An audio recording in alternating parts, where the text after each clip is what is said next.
Hello guys, नमस्कार सबैजनालाई।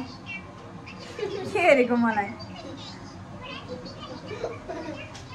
बियन्सी र क्रिस्टिना हामी स्कुलबाट आएर माम खाँदैछन्। अनि आज बियन्सीको बाबाको बर्थडे हो।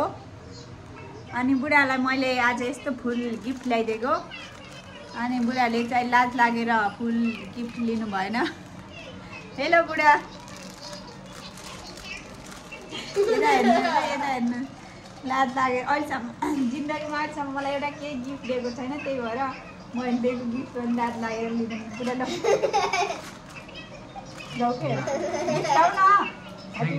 यता ह्याप्पी बर्थडे टु यु बुढा। थ्याङ्क यू बुढी, थ्याङ्क यू।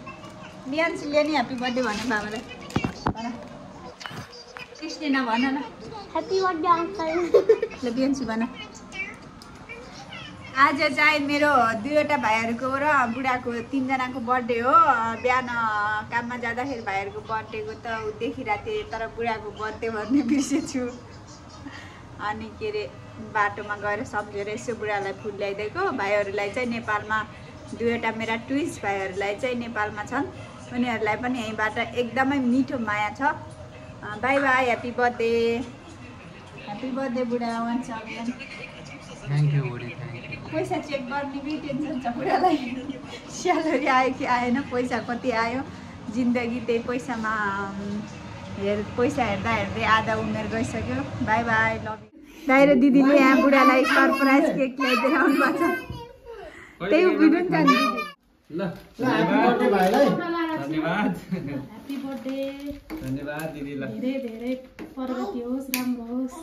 अरू के भन्न आउँदैन, राम्रो होस् होइन। धन्यवाद। थ्याङ्क यू सो मच हजुरहरूलाई। केक ल्याइदिनु भयो के अरे?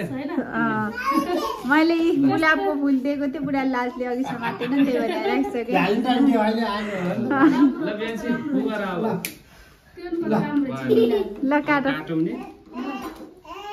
केक लाने र भोलि काट्नुहुन्छ भनेर भिडियो लगायो, भोलि काट्नुहुन्छ भने